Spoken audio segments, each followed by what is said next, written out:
नमस्कार मंडळी, family drama आणि सी फाईट मध्ये तुमचं मनपूर्वक स्वागत. प्रेक्षको, तुमच्या काही मालिका पाहायच्या राहून गेल्या? काळजी करू नका, पटकन हा एपिसोड पहा आणि त्वरित अपडेट व्हा. चल भावा सिटीत लोकप्रियतेच्या शिखरावर पोहोचला आहे. Egg sentence, like when someone will irritate me. What would you say? Dokyat जाऊ नकोस, dokyat जाऊ नकोस.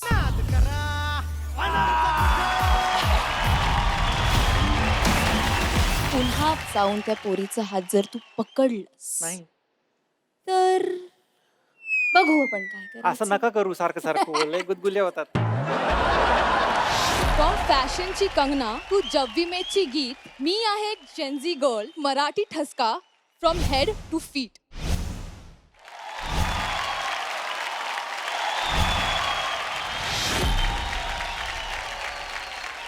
श्रेयस तळपदे गावरान ब्रोचं शो मध्ये उत्साहात स्वागत करतो.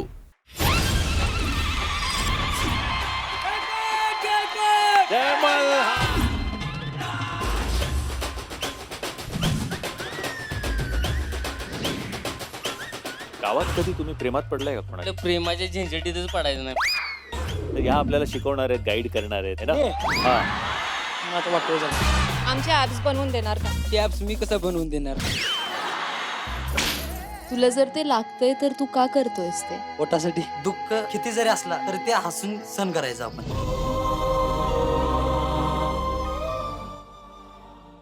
चला तर मग बोलवूया पवनला. तुमचं खूप खूप स्वागत आहे चल भावा सिटीत मध्ये. कसं वाटतंय? खूप छान वाटतंय. छान वाटतंय. हा. सिटी सुंदरी पवनच्या हातात नेमकं काय आहे याचा अंदाज बांधू लागतात. मासे पकडायचं. मासे पकडायचा. ह्याच्यातनं कुठला मासा नक्की पकडणार आहोत आपण? माझं नाव शत्रुघ्न मोगरा पावरा, आदिवासी पावरा समाजात मी आहे.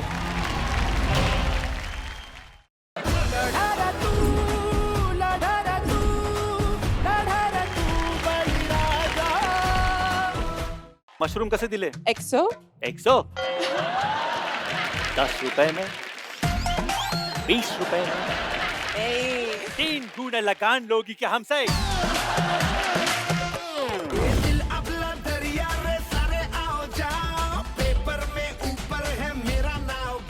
टॅटूज भारी आहेत तुझे. हा? किती आहेत? टॅटू भरपूर आहे ना, दाखवू? आता नको दाखव. जरा प्ले करा प्लीज देवी. यानंतर पवन गायकवाडच्या जीवनावर आधारित एक विशेष व्हिडिओ सादर केला जातो. माझं नाव पवन दिलीप गायकवाड. मी गंगापूरमध्ये राहतो. मी वडार समाजाचा आहे. वडार समाज मातीकाम, डुक्कर पकडण्याचं काम करतात.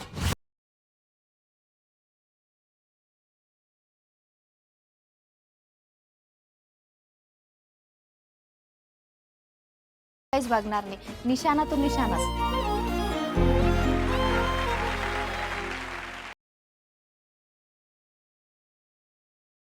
तुझी आवडली की जे काम तू करतोस ना ते तू मनापासून करतो, आवडीने करतो, तुला ते आवडतं करायला. आवडतं करायला मला. खूप डुक्कर आवडतं. पकडायला एवढं आवडतं, खूप आवडतं. मान्यवर पाहुणेही टाळ्यांचा गजर करतात. मंडळी, तुला जपणारं आहे या मालिकेविषयी जाणून घेऊया. मीरा शिवनाथ साठी भाजी भाकरी बांधत असते तेव्हा शैलजा येते आणि तिला अपशब्द सुनावते. वाटलंच मला, बापासाठी खायला घेऊन जातेस ना? काय ग, धान्य काय फुकट येतं का? ह्यांनी कर्ज करायची आणि आम्ही फेडत बसायची. तुझ्या बापासाठी रोज चांगलं चुंगलं न्यायची काय गरज आहे? नाहीतरी तो राहतो ना तिकडे स्मशानात. मग सांग ना, 4 घरी भीक माग. त्या वेड्याला रोज कशाला खायला पाहिजे? मीरा तिच्याकडे जळजळीत कटाक्ष टाकते आणि निघून जाते.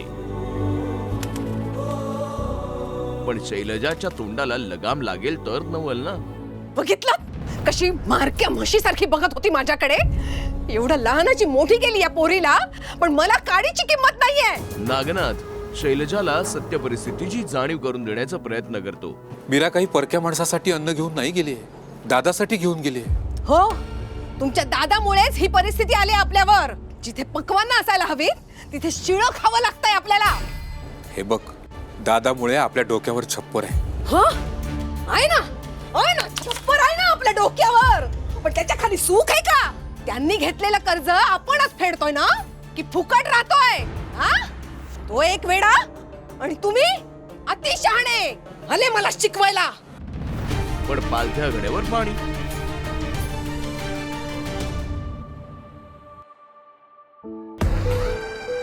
वेदा शाळेतून घरी परतते.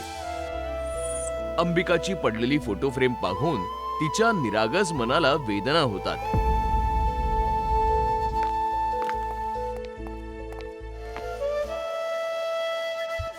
मंजिरी तिला सावरण्याचा प्रयत्न करते. वेदा,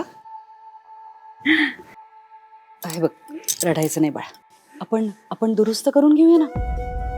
बरं, मला सांग, आज शाळेत काय काय केलं? हा, शाळेत काय काय केलंस? रिसेस मध्ये डबा संपवलास का सगळा?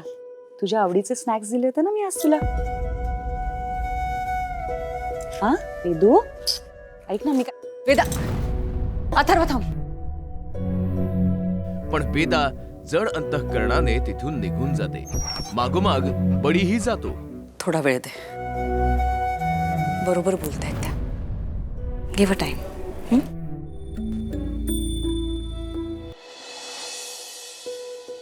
स्वतःच्या बाहुलीला हृदयाशी घट्ट धरून वेदा हुंदके देत रडू लागते.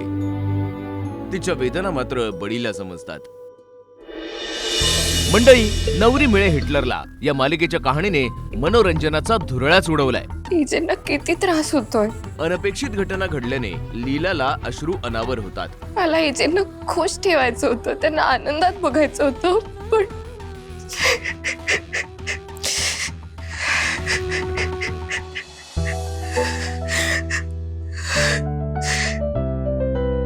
एजे तिला सावरण्याचा प्रयत्न करतो. लीला,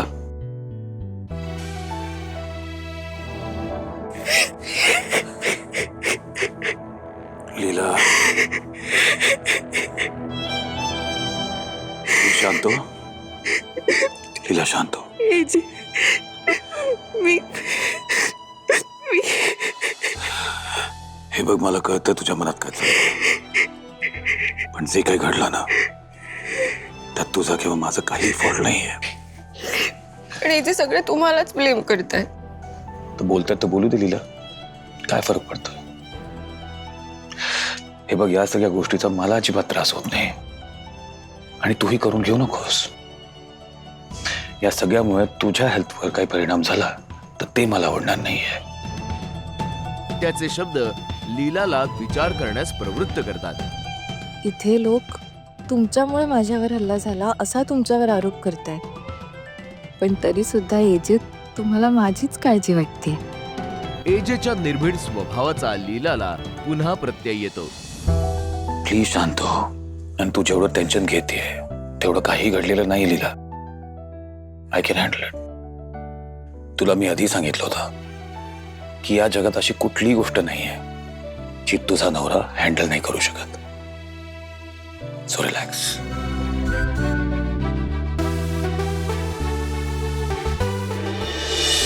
प्रेक्षको, सावळ्याची जणू सावली या मालिकेतील नाट्यमय वळण तुम्हाला मंत्रमुग्ध करतील. घरात नोकर ठेवण्याच्या विषयावरून सारंग विरुद्ध तिलोत्तमा आणि ऐश्वर्या एकत्र येतात. हे बघ, कुठलाही निर्णय घेण्याआधी ना त्याच्या परिणामाचा विचार करत जा प्लीज. सारंग, तुला कळतंय तू त्या मुलीची बाजू घेतोयस. मी योग्य गोष्टींची बाजू घेतोय. म्हणजे तुला असं म्हणायचं की आम्हाला योग्य काय अयोग्य काय हे कळत नाही का? वहिनी, मला वाद घालायचे नाहीये प्लीज. सॉरी, पण खरं तर वाद तू घालतोय सारंग. आणि मी वाद घालत नाही, मी मत मांडायला आलो इथे. या सगळ्याला माझा पाठिंबा आहे असं मी तुला सांगितलं तर. सारंग विषयाच्या खोलात जात ऐश्वर्याच्या हेतूवर प्रश्नचिन्ह उपस्थित करतो. आणि सारंग, घरात कामं वाढली आहेत म्हणून मी केअरटेकरचा निर्णय घेतला. That's it. निर्णय बरोबर आहे, पण त्याच्या मागचा हेतू चुकीचा आहे. कसला हेतू? काय म्हणतोयस? मला खरंच कळत नाहीये. सकाळी सावलीने तुझा हात धरला म्हणून तू हे केलंस ना? म्हणजे आता तुला ती मुलगी आमच्यापेक्षा जास्त इम्पॉर्टंट झाली आहे? मुद्दा तिचा नाहीच आहे. नेहमी सत्याची बाजू घ्यायची आणि सतसत विवेक बुद्धीने वागायचं, हेच संस्कार आईने माझ्यावर केलेले आहेत आणि तेच मी पाळतोय. तिलोत्तमा ऐश्वर्यासमोर आपल्या मनातील भीती व्यक्त करते आणि तिच्या निर्णयाला पाठिंबा देते. पाहिलं ना, सारंगचं वागणं खरंच बदलत चाललंय. बघतीये, दिसतंय मला सगळं. माझा ना माझ्या सारंगवर पूर्ण विश्वास आहे आणि त्यांनी मला विश्वासानं आश्वासन दिलं होतं की तो त्या मुलीवर कधीही प्रेम करणार नाही. पण आता मला भीती वाटते ऐश्वर्या, हे सगळं बोलणं ऐकून त्याचं. तेव्हा तू जे डिसिजन घेतलंयस सारंगसाठी एखादा केअरटेकर ठेवायचा ते योग्य आहे. पुढे डॉक्टर सारंगच्या हाताची तपासणी करतात. हे सगळं बघायला जर इकडे सावंगी वहिनी असती तर. सोहम आणि बबलू सारंगला डिवचण्याचा प्रयत्न करतात. हळू करा, सावकाश, त्रास होईल ना. मारे ना, शांत बसा जरा. मला करू दे, तुम्ही करतो.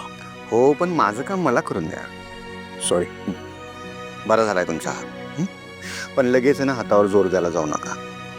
मी सांगितलेला व्यायाम रेग्युलर करा. डॉक्टर काही महत्वाच्या सूचना देऊन जातात.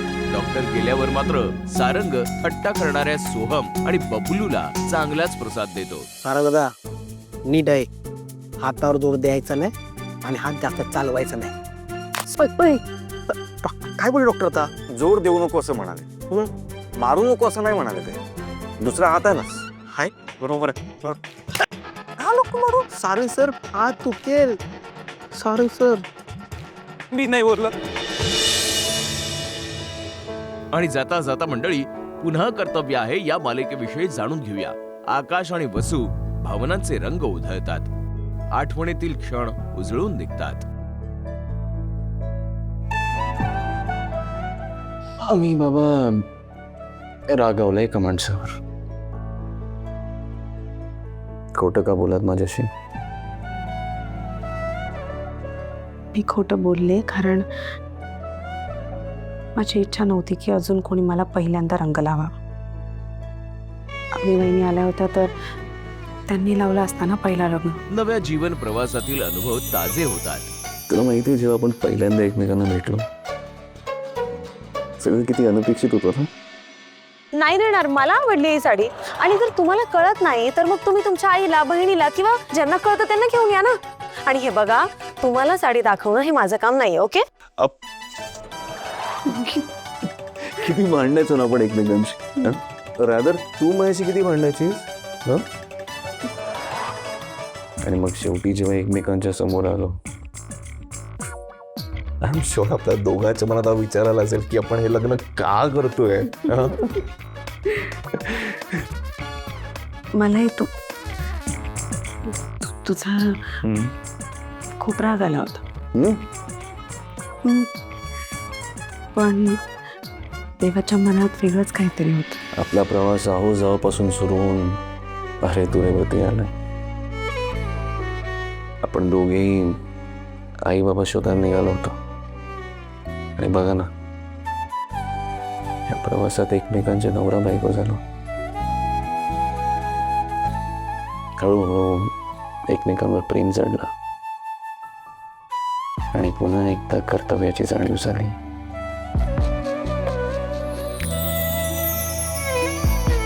प्रेमाच्या रंगांची उधळण होत असताना दोघेही एकमेकांना प्रेमाने रंग लावतात. प्रेमातील समर्पणाची भावना दाटून येते. आय लव्ह यू आकाश. आणि ते एकमेकांना हृदयातून आलिंगन देतात. इतक्यात मुलं येतात. तुम्ही इथे एकटेच रंग खेळताय, ते पण लपून. आम्हाला का नाही घेतलं रंग खेळायला? आता ही चीटिंग आहे. आता तुम्ही मोठे झाले तरी पण असंच करता. Okay, sorry sorry sorry sorry. काय? आणि मग काय, सगळेच एकमेकांना रंगवू लागतात. रंग प्रेमाचा, रंग आपुलकीचा आणि रंग घट्ट जुळलेल्या नात्यांचा. मंडळी, ही फक्त एक झलक झाली. या मालिकांचे संपूर्ण एपिसोड्स पाहण्यासाठी आताच झी5 ॲप डाउनलोड करा आणि पहा सर्व मालिका कधीही कुठेही, तेही एकदम फ्री. झी5 वर, कारण झी5 टीव्ही आहे आपला टीव्ही.